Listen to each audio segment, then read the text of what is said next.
Luciana. Tôi xin đọc cái thư chúc mừng của Hội Thánh. Hội Thánh Tin Lành Việt Nam miền Bắc Tổng hội thư chúc mừng Giáng sinh năm 2022.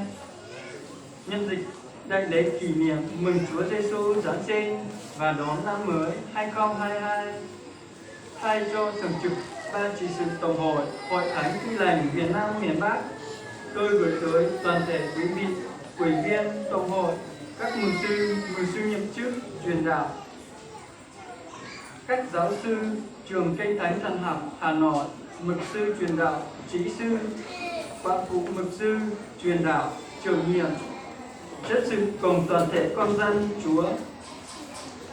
Lời cầu chúc sức khỏe và bình an từ Hài Nhi Chúa Giêsu. Thưa toàn thể Hội Thánh, lễ kỷ niệm mừng Chúa Giáng sinh năm nay diễn ra trong bối cảnh đặc biệt, khác với những năm trước đây. Do ảnh hưởng của đại dịch Covid-19, Hội Thánh nhiều nơi không thể tổ chức lễ tập trung đông người. Nhiều gia đình còn phải giãn cách và nhiều người vẫn phải ở nơi cách ly hay trong bệnh viện. Tuy nhiên, là những người có đức tin, nơi Đức Chúa Giêsu, chúng ta biết rằng có Chúa là có tất cả.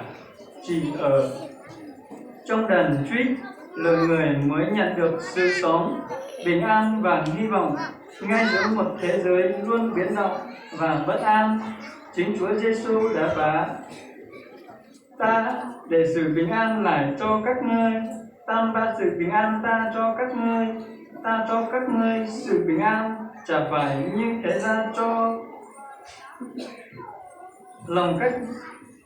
Lòng các ngươi chớ bối rối và đừng sợ hãi. Giăng chương 14 đoạn 27. Trên 2.000 năm trước, Đức Chúa Giêsu đã giáng sinh làm người. Chúa đã biến trần ra để tìm kiếm loài người làm mất.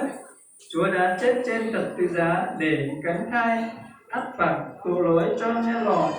Nhưng Chúa đã chiến thắng sự chết và về trời để sáng cho chúng ta một nơi ở đời đời.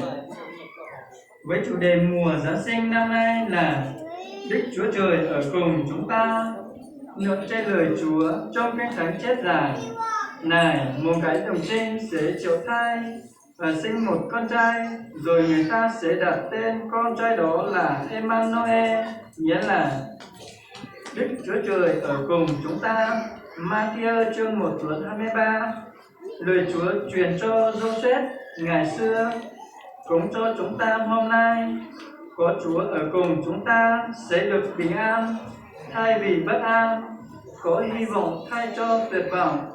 Hãy vây lên, hãy liệt một người khen Chúa và mạnh mẽ giao truyền phúc ăn trong mọi hoàn cảnh và mọi phương cách, để danh Chúa được vinh hiển và cùng nhau phát triển Hội Thánh, mở mang vương quốc của Ngài. Nhân mừng đại lễ Giáng sinh, nguyện xin Thiên Chúa ban cho mỗi công dân Ngài luôn mạnh khỏe, bình an và đón năm mới an lành, hạnh phúc. Nhờ có Chúa ở cùng, chúng ta sẽ chiến thắng. Thay mặt Ban trị sự Tổng hội Hội trưởng, mục sư Nguyễn Hiếu Mặc đã ký. Xin hết.